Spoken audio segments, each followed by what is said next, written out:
बिहार के राजस्व एवं भूमि सुधार विभाग में इन दिनों अंचल अधिकारियों के ट्रांसफर पोस्टिंग को लेकर एक ऐसा मामला सामने आया है जिसने विभाग की कार्य प्रणाली और भ्रष्टाचार के खिलाफ सरकार की मुहिम पर कई सवाल खड़े कर दिए हैं। सवाल सिर्फ एक अधिकारी की पोस्टिंग की नहीं है। सवाल यह है कि अगर किसी अंचल अधिकारी को गंभीर आरोपों के बाद उसके पद से हटाया जाता है, उसके खिलाफ विभागीय कार्रवाई की प्रक्रिया शुरू की जाती है, तो मंत्री खुद प्रेस रिलीज जारी करके उसके खिलाफ कार्रवाई की घोषणा कर देते हैं। तो आखिर कुछ ही दिनों बाद उसी अधिकारी को फिर उसी पुराने अंचल का अंचलाधिकारी कैसे बना दिया जाता है? और सबसे बड़ा सवाल, क्या भ्रष्टाचार रोकने के लिए जिस एंटीबायोटिक की बात राजस्व मंत्री दिलीप जायसवाल करते हैं, उसका असर इतना कम है कि आरोपी अधिकारी फिर उसी कुर्सी पर वापस आ जाता है?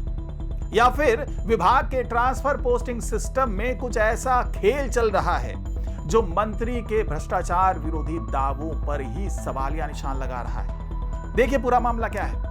नमस्कार, मैं हूं डॉक्टर सुरजीत सिंह और आप देख रहे हैं YBN बिहार झारखंड। तो बिहार के राजस्व एवं भूमि सुधार मंत्री दिलीप जायसवाल कई मौकों पर अंचल कार्यालयों में भ्रष्टाचार को लेकर सख्त रुख दिखाते रहे हैं। कई बार बड़े बड़े जो है वो कार्रवाई करने के दावे करते रहे हैं। मंत्री कई बार ये कह चुके हैं कि अगर किसी अंचलाधिकारी के खिलाफ भ्रष्टाचार की शिकायत मिलती है तो कार्रवाई की जाएगी। वो खुद को भ्रष्टाचार के खिलाफ लड़ाई लड़ने वाला डॉक्टर बताते हैं।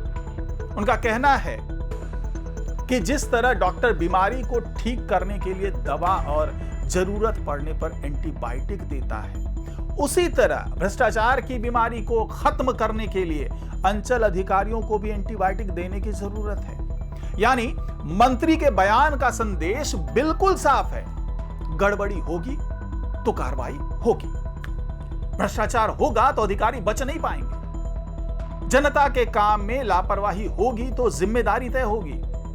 लेकिन अब सवाल यह है कि विभाग के कुछ ट्रांसफर पोस्टिंग के जो आदेश हैं वो इस दावे से मेल खाते हैं या नहीं, क्योंकि पालीगंज के अंचलाधिकारी महेश कुमार से जुड़ा मामला इसी विरोधाभास को सामने लाता है। आइए पूरा घटनाक्रम सिलसिलेवार रूप से समझते हैं। 30 जून 2026 पालीगंज से हटाए गए महेश कुमार। राजस्व एवं भूमि सुधार विभाग ने 30 जून 2026 को अंचल अधिकारियों के स्थानांतरण पदस्थापन से जुड़ा आदेश जारी किया। इस आदेश में पटना जिले के पालीगंज के तत्कालीन अंचलाधिकारी महेश कुमार को उनके पद से हटा दिया गया। उन्हें पालीगंज के सीओ के पद से हटाकर सहायक बंदोबस्त पदाधिकारी शिवहर के पद पर पदस्थापित किया गया। यानी वो पालीगंज के अंचलाधिकारी नहीं रहे। यह सामान्य ट्रांसफर था या किसी शिकायत अथवा प्रशासनिक कारण से कार्रवाई के तौर पर किया गया स्थानांतरण? यह अपने आप में विभागीय रिकॉर्ड और आदेशों का विषय है। लेकिन इसके बाद कहानी में एक और महत्वपूर्ण अध्याय जुड़ता है। 20 जुलाई को राजस्व एवं भूमि सुधार मंत्री दिलीप जायसवाल की ओर से एक प्रेस रिलीज जारी की गई। इस रिलीज में विभाग के कई अधिकारियों और कर्मियों के खिलाफ कार्रवाई की जानकारी दी गई। मंत्री की ओर से कहा गया कि उन्होंने कई अधिकारियों के खिलाफ कार्रवाई की है।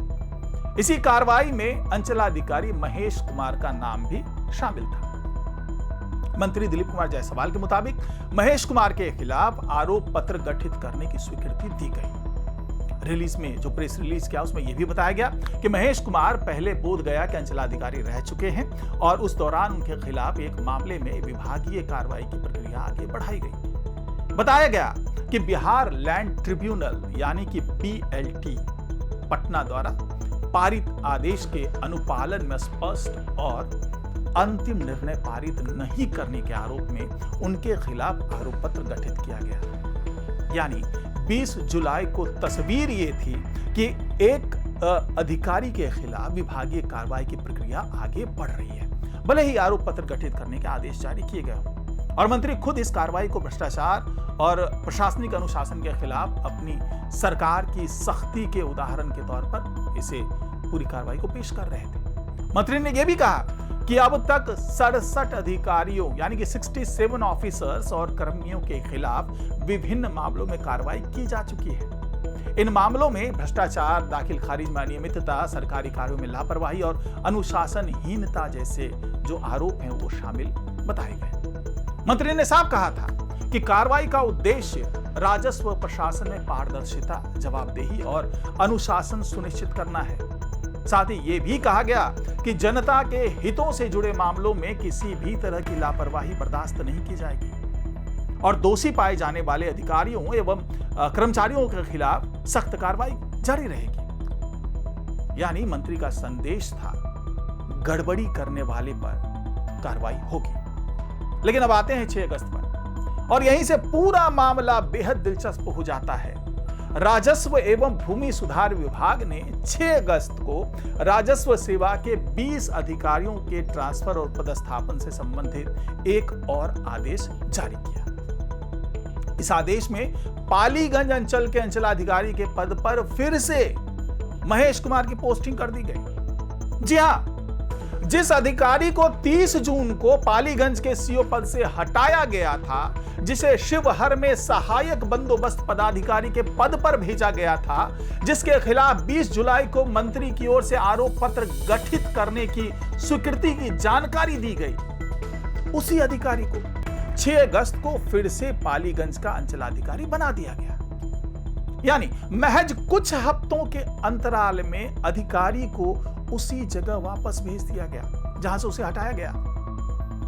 अब यहीं पर सवाल खड़ा होता है कि अगर किसी अधिकारी के खिलाफ विभागीय कार्रवाई की प्रक्रिया चल रही है तो उसी अधिकारी को फिर उसी अंचल की जिम्मेदारी देने का क्या औचित्य है? क्या विभागीय कार्रवाई पूरी हो चुकी है? क्या उनके खिलाफ लगाए गए आरोपों पर कोई अंतिम निर्णय हो गया है? क्या उन्हें क्लीन चिट मिल गई? अगर क्लीन चिट मिल गई तो इसकी जानकारी सार्वजनिक क्यों नहीं की गई? और अगर कार्रवाई अभी भी लंबित है तो फिर उसी अंचल में उन्हें दोबारा सीओ क्यों बनाया गया? यह सवाल इसलिए भी महत्वपूर्ण है क्योंकि मंत्री खुद लगातार भ्रष्टाचार के खिलाफ जीरो टॉलरेंस की बात करते हैं। मंत्री कहते हैं कि शिकायत मिलते ही एंटीबायोटिक दिया जाएगा। तो जनता पूछ रही है कि इस मामले में एंटीबायोटिक कहां गया? अगर किसी अधिकारी को पहले हटाया गया, फिर उसके खिलाफ आरोप पत्र गठित करने की मंजूरी दी गई और फिर उसी अधिकारी को वापस उसी अंचल की जिम्मेदारी दे दी गई, तो आखिर विभाग की नीति क्या है? क्या ट्रांसफर सिर्फ कुछ दिनों की संटिंग है? क्या कार्रवाई का मतलब केवल कुछ समय के लिए पद बदलना है? या फिर विभागीय कार्रवाई और पोस्टिंग का आपस में कोई संबंध नहीं है? इन सवालों का जवाब विभाग को देना चाहिए, क्योंकि यह सिर्फ महेश कुमार की पोस्टिंग का मामला नहीं है। यह उस व्यवस्था की विश्वसनीयता का सवाल है, उसकी क्रेडिबिलिटी का सवाल है, जिस व्यवस्था के जरिए सरकार जमीन, दाखिल खारिज, जमाबंदी, म्यूटेशन और राजस्व से जुड़े जो मामले हैं उन पर जनता को राहत देने का दावा करती है। बिहार में अंचल कार्यालयों को लेकर आम लोगों की शिकायतें कोई नई बात नहीं है। जमीन से जुड़े मामलों में लोगों को लंबे समय तक कार्यालयों के चक्कर लगाने पड़ते हैं, ऑफिसेज जाने पड़ते हैं, दर दर की ठोकरें खाने पड़ती है। दाखिल खारिज, जमाबंदी जो सुधार है उसका, भूमि विवाद और दूसरे जो राजस्व मामलों को लेकर के आम लोगों की बड़ी संख्या अंचल कार्यालयों पर निर्भर रहती है। ऐसे में अंचलाधिकारी की भूमिका बेहद अहम हो जाती है। यही वजह है कि जब किसी सीओ के खिलाफ कार्रवाई की बात सामने आती है तो जनता को उम्मीद होती है कि विभाग सख्ती दिखाएगा। लेकिन अगर कार्रवाई की घोषणा के कुछ ही दिनों बाद वही अधिकारी फिर उसी जगह लौट आता है तो स्वाभाविक तौर पर सवाल उठेंगे। और यही सवाल अब मंत्री दिलीप जायसवाल की भ्रष्टाचार विरोधी डॉक्टर वाली थ्योरी पर भी उठ रहे हैं। मंत्री कहते हैं कि भ्रष्टाचार एक बीमारी है, अधिकारी बीमारी का हिस्सा बन जाए तो एंटीबायोटिक देना जरूरी है। लेकिन पालीगंज के मामले में सवाल यह है कि बीमारी का इलाज हुआ या सिर्फ मरीज का कमरा बदल दिया गया। पहले पालीगंज से जो पालीगंज है वहां से हटाया गया, फिर शिवहर भेजा गया, फिर आरोप पत्र गठित करने की मंजूरी दी गई और फिर वापस पालीगंज। तो क्या यह वास्तव में कार्रवाई है या कार्रवाई के नाम पर सिर्फ प्रशासनिक फेरबदल? यहां यह भी स्पष्ट करना जरूरी है कि किसी अधिकारी के खिलाफ आरोप पत्र गठित होना अपने आप में अंतिम रूप से दोष सिद्ध होना नहीं है। विभागीय जांच की अपनी प्रक्रिया होती है, आरोपों की जांच होती है और अंतिम निर्णय सक्षम प्राधिकारी द्वारा जो है वो लिया जाता है। लेकिन यही बात इस मामले को और गंभीर बनाती है। अगर अंतिम निर्णय अभी नहीं हुआ था तो फिर उसी अधिकारी को दोबारा उसी संवेदनशील पद पर भेजने का निर्णय क्यों लिया गया? और अगर अंतिम निर्णय हो चुका था तो उसकी जानकारी क्या है? यही है असली सवाल, क्योंकि सरकार की नीयत और प्रशासनिक फैसलों के बीच समानता दिखनी चाहिए। एक तरफ मन से भ्रष्टाचार के खिलाफ सख्त बयान, दूसरी तरफ प्रेस रिलीज में कार्रवाई की घोषणा और तीसरी तरफ कुछ ही दिनों बाद उसी अधिकारी को उसी जगह की जिम्मेदारी। इन तीनों तस्वीरों को एक साथ रखकर देखें तो सवाल उठना स्वाभाविक है। क्या विभागीय ट्रांसफर पोस्टिंग नीति स्पष्ट है?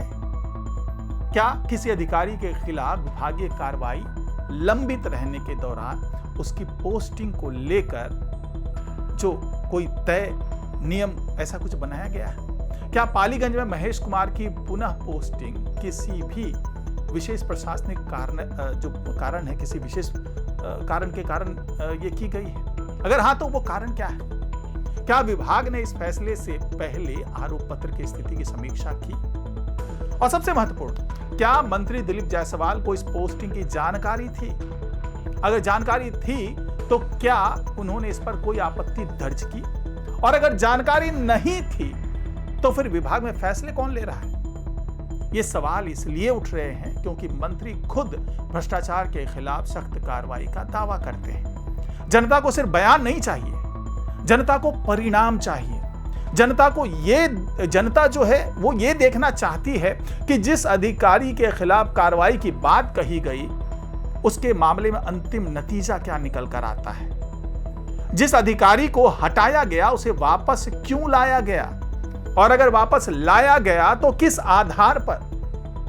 क्योंकि भ्रष्टाचार के खिलाफ लड़ाई सिर्फ भाषणों से नहीं जीती जा सकती। इसके लिए पारदर्शी प्रक्रिया चाहिए, स्पष्ट नियम चाहिए, जवाबदेही चाहिए और सबसे जरूरी है सरकार के फैसलों में निरंतरता चाहिए। अगर कोई अधिकारी दोषी है तो कार्रवाई होनी चाहिए। अगर अधिकारी निर्दोष है तो उसे स्पष्ट रूप से क्लीन चिट मिलनी चाहिए। लेकिन दोनों के बीच की स्थिति अगर जनता के सामने स्पष्ट रहेगी तो सवाल उठते रहेंगे। और यही सवाल अब बिहार के राजस्व एवं भूमि सुधार विभाग से पूछा जा रहा है।